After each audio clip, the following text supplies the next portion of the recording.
My father could have been a great comedian, but he didn't believe that that was possible for him. And so he made a conservative choice. Instead, he got a safe job as an accountant.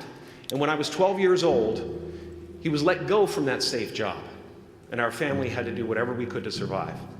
I learned many great lessons from my father, not the least of which was that you can fail at what you don't want.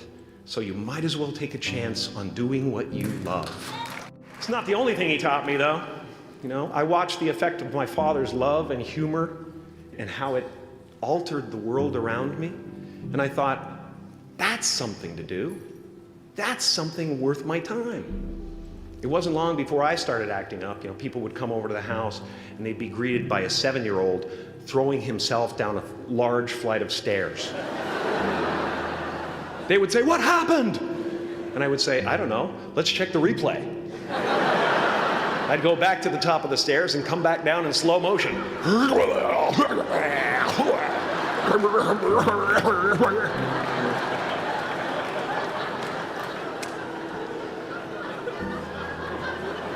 It was a very strange household.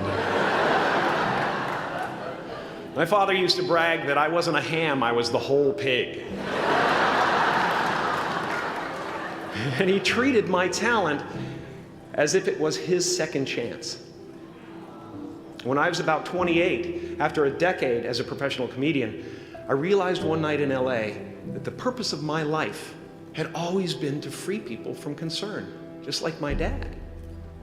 And when I realized this, I dubbed my new devotion the Church of Freedom from Concern. The Church of FFC.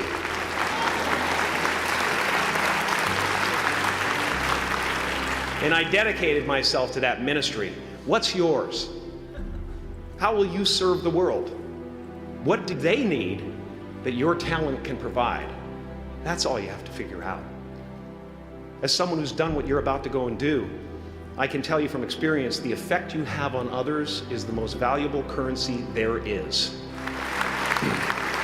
Because everything you gain in life will rot and fall apart, and all that will be left of you is what was in your heart. My choosing to free people from concern got me to the top of a mountain. Look where I am. Look what I get to do. Everywhere I go. I'm going to get emotional because when I tap into this, it really is extraordinary to me. I did something that made people present their best selves to me wherever I go. I've often said that I wished people could realize all their dreams and wealth and fame, and so that they could see that it's not where you're going to find your sense of completion. Like many of you, I was concerned about going out into the world and doing something bigger than myself, until someone smarter than myself made me realize that there is nothing bigger than myself. Because life doesn't happen to you, it happens for you. How do I know this? I don't, but I'm making sound, and that's the important thing. That's what I'm here to do. Sometimes I think that's the only thing that's important, really, you know? It's just letting each other know we're here, reminding each other that we're part of a larger self. Your job is not to figure out how it's going to happen for you, but to open the door in your head, and when the door opens in real life, just walk through it. And don't worry if you miss your cue, because there's always doors opening. They keep opening. And when I say life doesn't happen to you, it happens for you, I really don't know if that's true. I'm just making a conscious choice to perceive challenges as something beneficial so that I can deal with them in the most productive way. You'll come up with your own style. That's part of the fun. Oh, and why not take a chance on faith as well? Not religion, but faith. Not hope, but faith. I don't believe in hope. Hope is a beggar. Hope walks through the fire and faith leaps over it.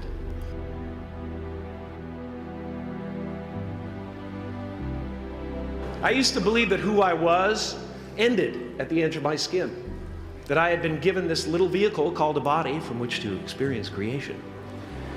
And though I couldn't have asked for a sportier model, it was, after all, a loaner and would have to be returned. Then I learned that everything outside the vehicle was part of me too. And now I drive a convertible.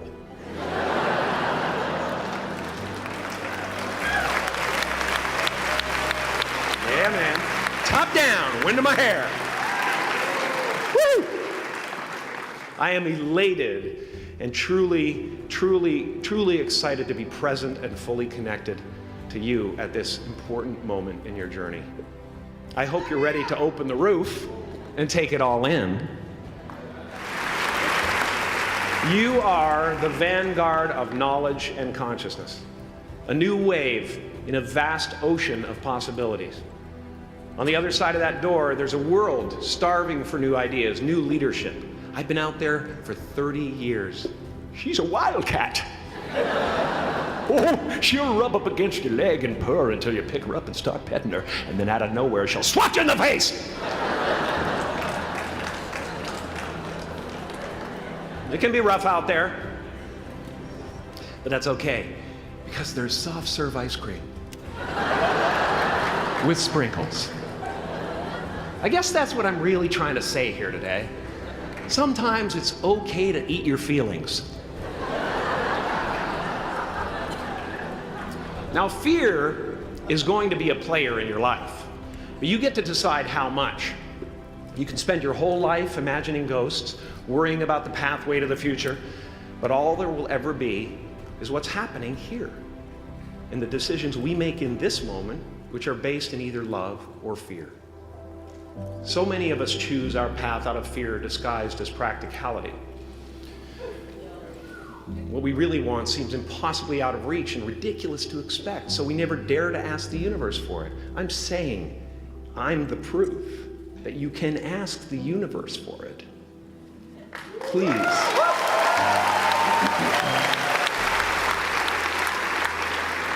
I am at the top of the mountain, and I was, and the only one I hadn't freed was myself, and that's when my search for identity deepened. I wondered who I'd be without my fame. Who would I be if I said things that people didn't want to hear? Or if I defied their expectations of me? And that peace that we're after lies somewhere beyond personality, beyond the perception of others, beyond invention and disguise, even beyond effort itself. You can join the game, fight the wars, play with form all you want, but to find real peace, you have to let the armor go. Your need for acceptance can make you invisible in this world. Don't let anything stand in the way of the light that shines through this form. Risk being seen in all of your glory. My soul is not contained within the limits of my body. My body is contained within the limitlessness of my soul. Now I'm always at the beginning. I have a reset button, and I ride that button constantly. Once that button is functioning in your life, there's no story that the mind could create that will be as compelling. The imagination is always manufacturing scenarios, both good and bad, and the ego tries to keep you trapped in the multiplex of the mind.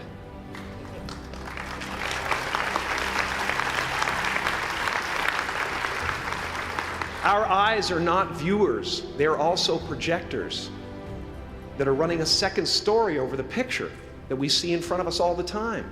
Fear is writing that script, and the working title is, I'll Never Be Enough. I had a substitute teacher from Ireland in the 2nd grade that told my class during morning prayer that when she wants something, anything at all, she prays for it and promises something in return, and she always gets what she wants. Well, I'm sitting at the back of the classroom, thinking, wow, my family can't afford a bike, So I went home and I prayed for one. And I promised I would recite the rosary every night in exchange. Broke that promise.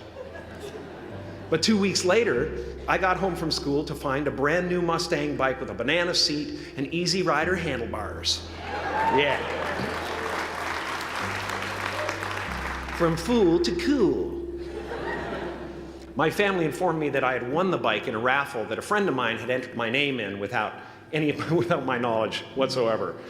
So that type of thing has been happening to me ever since. And as far as I can tell, it's just about letting the universe know what you want and working toward it while letting go of how it comes to pass. No matter what you gain, ego will not let you rest. It will tell you that you cannot stop until you've left an indelible mark on the earth, until you've achieved immortality. How tricky is this ego that it would tempt us with the promise of something we already possess? Relax and dream up a good life.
I will see you guys in the next video.